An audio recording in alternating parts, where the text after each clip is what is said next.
Hello everyone and welcome to Through the Wire. We discuss all the hottest stories in sports straight from the headlines. I'm John Paul Salamanca, this is Evan Lena, and let's take a look at what's going on in the world of sports this week.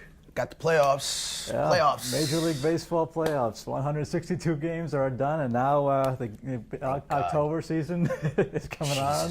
And let's take a look at some of the favorites to win the World Series this year. First off, let's take a look at the Washington Nationals, a team that ESPN and a bunch of other panelists are picking that they're the ones who could possibly win it all. Well, considering what happened to Bill Simmons, I'm not really trusting ESPN of late. But I mean, I like the Nationals. I'm biased because I'm a huge Strasburg fan. I'm a huge Bryce Harper fan. I think Fister's really good. Zimmerman just had that no-hitter. And let's not forget Alan LaRoche fifth in the National League in RBIs. So yeah, so they look good. I like them better than the Dodgers, to be quite honest. And speaking of the Dodgers, it's another team that can't be ignored right now. They've got a pretty stacked team going on from Yasiel Puig to Matt Kemp, but I think that the guy that everything is going to be riding on is Clayton Kershaw. He led the major leagues in wins with 21 wins, but his postseason record 1-3, not that impressive. So this is a guy who has to step up.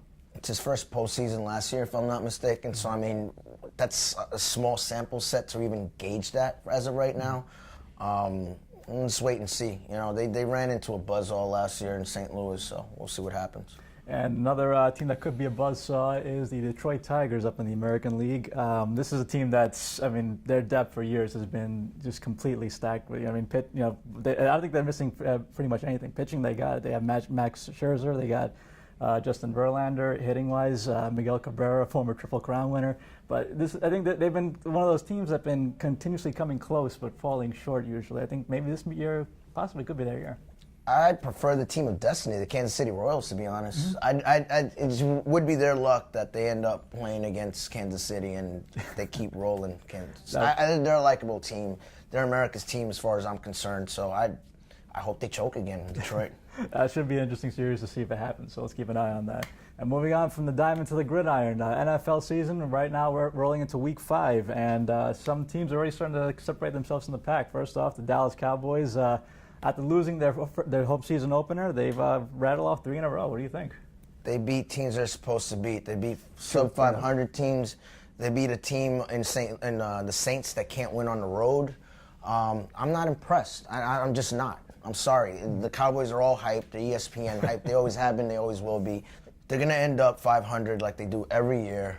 I'm not impressed. Beat a team with a winning record first, and then we'll talk. That is a very good point, Jimmy. And another team that's starting to pick up a lot of momentum is the Arizona Cardinals. They've got 3 wins already, and Carson Palmer, how about him? I had Arizona. It's not really so much Carson Palmer's, it's that defense. I really, really like that defense. They're stacked.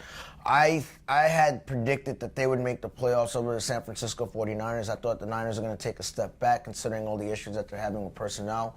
They got Larry Fitzgerald. I love that kid Ellington, the running back. And I love the coach. I mean, we can't say enough about him, Bruce Arians. I think they're just a better built team this year than the Niners. And going from who's hot to who's not right now, the AFC East is looking pretty weak right now. I think there's no team, including Tom Brady's Patriots, that are above a 2-2 mark. That entire division is doo-doo. It's just doo-doo. I mean, you got Kyle, don't call me Randy Orton, at quarterback with the Bills. Geno Smith is lost. Tannehill looks like he's having troubles in Miami, and even Brady right now is struggling. This is probably the most atrocious division in the entire league right now. Well, let's see if the AFC East can pick it up as the season goes on. And that wraps up for this edition of Through the Wire. Remember, tune in next week for more. And to continue the conversation, remember to log on to LatinPost.com, like us on Facebook, follow us on Twitter.